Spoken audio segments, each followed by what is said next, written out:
Good morning friends, welcome back to my channel. সকালবেলা দেখো ঘুম থেকে উঠে আমি একদম বাসি জামা কাপড় ছেড়ে ছাদের গেট খুলে একদম আমি রেডি। তো ভাবছো দাঁতটা তো এখনও মাজা হয়নি, কিন্তু দাঁতটা এখন মাজবো।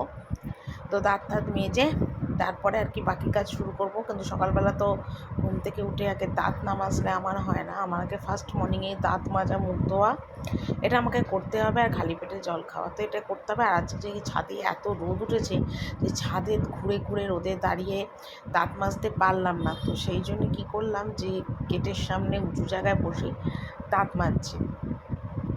তো দাঁত মাজা হবে। আর ওদিকে তোমাদের দাদাভাই বাজার থেকে এসছে কিনা ঠিক বলতে পারবো না, কারণ আমি তো তিনতলার ছাদে রয়েছি। তো সেই জন্যে তো তোমরা ভিডিওটা অবশ্যই ফুল ওয়াচ করো, কারণ আমার ভিডিওটা ফুল ওয়াচ না করলে অনেক প্রবলেম হয়। তো সেই জন্যেই বললাম ফুল ওয়াচ করো। আর আমার চ্যানেলটা ভালো লাগলে অবশ্যই তোমরা লাইক, কমেন্ট, শেয়ার করে সাবস্ক্রাইব করে পাশে থেকো, এটাই আর কি রিকোয়েস্ট। তো দাঁত মাঝে এবার মুখ ধুতে যাচ্ছি, তোমার ছাদেতেই যাচ্ছি, কারণ বেসিনে আর মুখ ধুলাম না, ছাদেই মুখ টুক ধুয়ে দেবো। আর রোজ সকালেই তো আমি ছাদের গেটটা খুলে দিই হাওয়া বাতাস ঢোকানোর জন্যে। তো চলো সাথে থাকো আর দেখতে থাকো।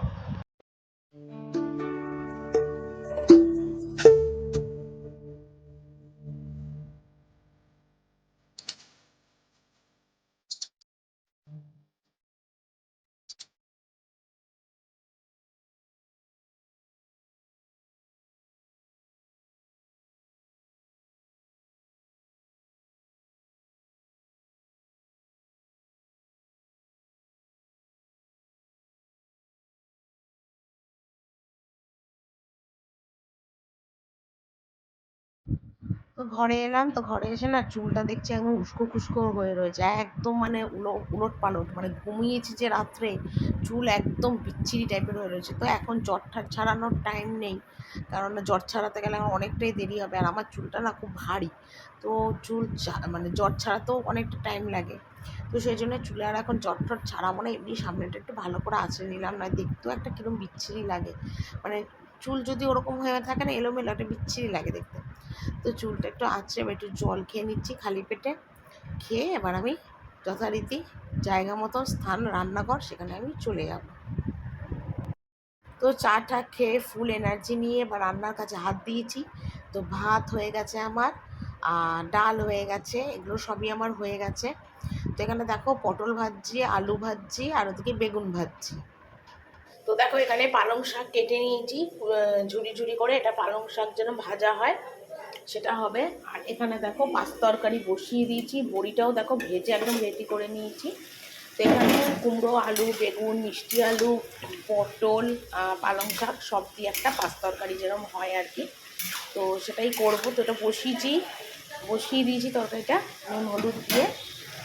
তো তরকারি ভাজা ডাল করার পরে মনে হলো যে তরকারিটা না একদম মজিয়ে কষিয়ে না কমে গেছে। তো সেই জন্য চিন্তা করলাম যে একটু সয়াবিন করি। তো রান্না করতে যাই একরকম, আর আমার হয়ে যায় কিন্তু আরেক রকম। তো দেখো এখন সয়াবিনটা একটু জলে ধুয়ে নিচ্ছি। তো সয়াবিনটা জলে ধুয়ে আর এখানে ভালো করে জলটা ফেলে দিচ্ছি।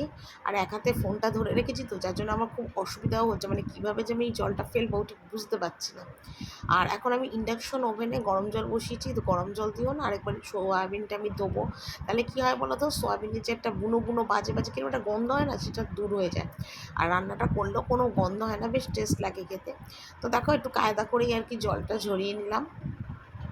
তো জল টল ঝরিয়ে এবার ইন্ডাকশন ওভেনে আমি এটা সিদ্ধ বসিয়ে দেবো, গরম জল দিয়ে আর কি। তো এই আর কি, তো চলো দেখতে থাকো আমার সয়াবিন রান্নাটা।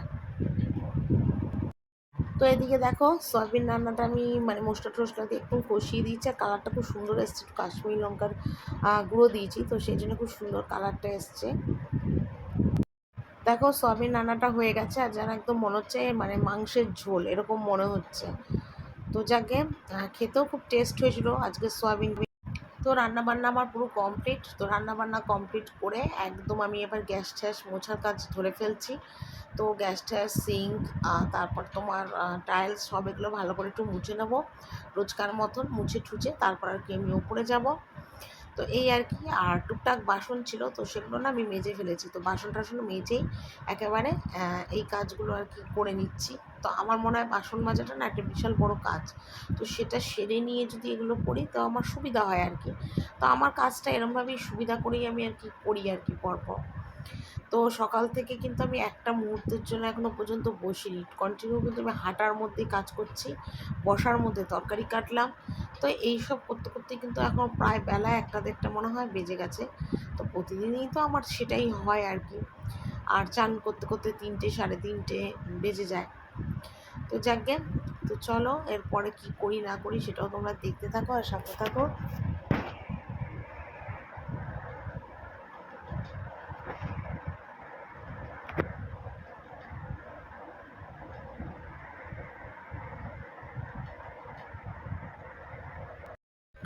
তো দেখো এখন তোমার ঘর ঠরগুলো একটু মুছবো, তো উপরে চলে এসেছি।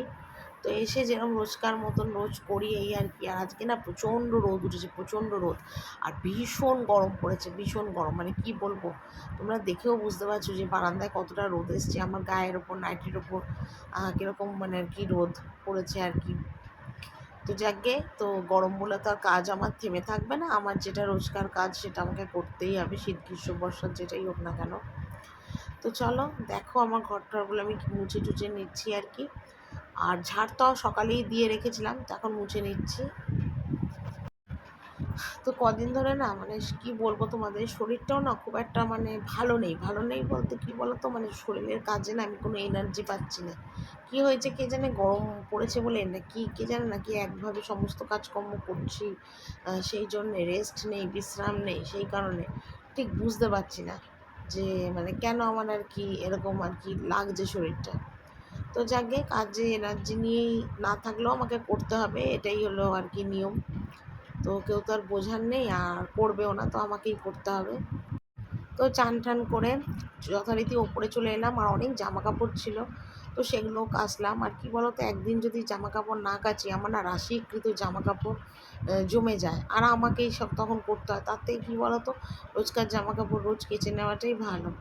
তো এক বালতির মতন জামা কাপড় বেরিয়েছিল, তো উপরের বারান্দায় না কিছু মেলিনি, কারণ ওপরের বারান্দায় আমার ননদের সব জামা কাপড়গুলো মেলা আছে। তো ভাবলাম তাহলে আমি আমার ঘরে বারান্দাতেই মেলি, আর বারান্দায় তো বেশ রোদও আসছে, আর শুকিয়ে যাবে কাল পর্যন্ত। তো সেই জন্যই সমস্ত আর কি বারান্দা দিয়েই আর কি মেলে দিচ্ছি।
তো খেয়ে দিয়ে আমি ঘরে চলে এলাম, আর এসে ছেলেকে খেতে দিলাম, তো ছেলে খাচ্ছে নিজের মতো। তো আমি চিন্তা করলাম তাহলে আর বেকার বসে থেকে লাভ নেই, তো আমি জামা কাপড়গুলো ভাঁজ করি। তো আমার প্রায় 2 দিন 3 দিনকারের জামা কাপড় জমে গেছিলো চেয়ারের ওপর, যেগুলো ভাঁজ করতে পারিনি। তো আজকে বিছনায় ভাঁজ করিনি, কারণ হলো যেহেতু বিছনার চাদর আমি আজকে পাল্টাইনি, ধোয়া চাদর পাল্টালে তবে তার উপর রেখে আমি জামা কাপড় ভাঁজ করি, কিন্তু যেহেতু চাদরটা পাল্টাইনি তো সেই জন্য আর আমি মানে বিছনায় ভাঁজ করলাম না। তো মেঝেতে ভাঁজ করার একটাই কারণ, যেহেতু মেঝে তো আমার পরিষ্কার, ঘরও মোছা হয়েছে, আর নোংরা ধুলো বলেও কিছু নেই। তো সেই জন্যে ভাবলাম যে একবারে তাহলে মেঝেতে বসে বসে জামা কাপড়গুলো ভাঁজ করি। তো ছেলের আলাদা করে ভাঁজ করছি, আমার আলাদা ভাঁজ করছি, ছেলের প্যান্টগুলো আলাদা ভাঁজ করছি, মানে আলাদা আলাদা করে আর কি ভাঁজ করছি। তাহলে কী হবে, আমার শোকেসের মধ্যে বা আমার ড্রেসিং টেবিলের যে ড্রয়ার আছে আমারগুলো রাখতে খুব সুবিধা হবে, মানে গোছানোটা ঠিক হলে না রাখতেও কিন্তু তাড়াতাড়ি হয়ে যায়। তো জামা কাপড়গুলো গোছাচ্ছি। আর কি বলবো তোমাদের, সকাল থেকে তো মানে সারা দিন কীভাবে কী কাজ করি না করি সবটাই তোমাদের কাছে শেয়ার করি। তো একটাই কথা, যে তোমরা আমার সাথে থেকো, পাশে থেকো, এটাই রিকোয়েস্ট। কারণ আমি কিন্তু অনেক কষ্ট করে, অনেক মানে কি বলবো, মানে জীবন মানে যুদ্ধ করে যেন আমি সমস্ত কিছু করছি। তোমাদের আমি এই কথাটাই শুধু বলতে চাই। মানে আমি হয়তো জীবন যুদ্ধে পরাজিত, কিন্তু তবু করে যাচ্ছি মানে ভিডিও। কেন করছি? শুধু জীবনে একটু দাঁড়ানোর জন্য, নিজের পায়ে দাঁড়ানোর জন্য আমার ইউটিউবে আসা, আর কিছু না। দাঁড়িয়ে আমি যেন মা বাবাকে দেখতে পারি, বা এই আর কি, আর কিছু না। তবে জানি না কতদূর আমি কি করতে পারবো, আমি বলতে পারি না। তো সন্ধ্যেবেলা দেখো চা বিস্কুট নিয়ে ঘরে চলে এলাম, আর আমার জন্য দুধ চা, ছেলের জন্য লিকার চা, কারণ ছেলে যেহেতু লিকার চা খায়, আর বিকেলবেলা করে দুধ কেলক্স খায় বলে ওকে আমি লিকার চাটাই দিই। তো আমি এখানে দেখো চা ভিজিয়ে, বিস্কুট ভিজিয়ে চা খেতে শুরু করে দিয়েছি।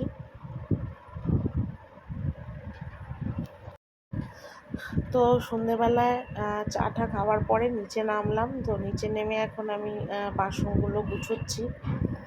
তো বাসন টাসন গোছাবো, আর বাসনও তো আমার প্রচুর বেরোয়, সেটা তো তোমরা দেখেই বুঝতে পেরেছো আমার কীরকম বাসন বেরোয় না বেরোয়। তো বাসনগুলো না মানে এক জায়গায় গুছিয়ে রাখলে হয়, 3 জায়গায় রাখতে হয় বাসন। তো বাসন গোছানোটাও যেন আমার কাছে মানে ভীষণ একটা মানে হ্যাঙ্গামই বলবো, মানে এদিকের ওদিকে সেদিকের। তো দেখো এক চুবড়ি বাসন, তো বাসনগুলো না এখন আমি ভাগ করে সব গুছিয়ে গুছিয়ে রাখবো।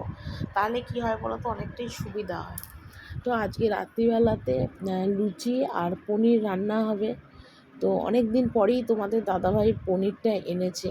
তো অনেক দিন ধরেই বলছি যে একটু পনির আনো, পনির আনো। তো অনেক দিন পর বলতে বলতে আজকে গিয়ে পনির এনেছে। তো পনির আর লুচি হবে। আর অনেক দিন ধরে আমারও খুব না খাওয়ার ইচ্ছে হয়েছে লুচি আর পনির। তো যাকে নিয়ে এসছে, তো আজকে লুচি পনির করবো। তো সেই জন্য না আজকে রান্নাঘরে না একটু তাড়াতাড়িও নেমে এসেছি, মানে টিভিটাও না আজকে ঠিকমতো আমি দেখিনি, নিচে চলে এসেছি। তো এই রান্নার জন্য আর কি তাড়াতাড়ি এলাম নিচে।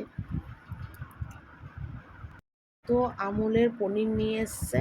তো আমুলের যে মালাই পনিরটা হয়, তো সেই পনিরটা নিয়ে এসছে। তো আমি এখন পনিরটা দেখো থালায় নিয়ে ভালো করে কেটে নিচ্ছি।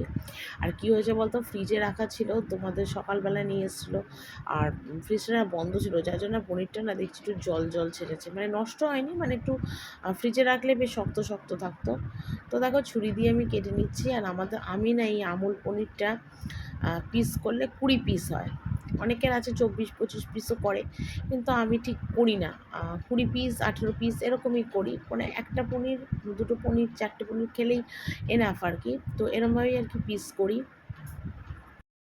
তো দেখো এখানে পনির আলুর তরকারিটা হয়ে গেছে, আর আমার দেখে বেশ লোভ লাগছে কতক্ষণে আমি লুচি আর পনিরটা খাবো। তো লুচি টুচি আমার সমস্ত কমপ্লিট বেলা, আর অর্ধেক ভাজাও তোমাদের দাদাভাইয়ের হয়ে গেছে। তো লুচিগুলো দেখো কি সুন্দর সুন্দর ফুলছে, বেশ লোভ লাগছে খেতে। তো যাকে অনেকবার তোমাদের কাছে বলে ফেললাম যে আমার খেতে ইচ্ছে হচ্ছে। আসলে অনেক দিন না লুচি পনির খাওয়ার ইচ্ছে হচ্ছে, তো সেই জন্যে না মানে কতক্ষণে যেন মনে হচ্ছে লুচি পনির খাবো, এরকম মনে হচ্ছে আর কি।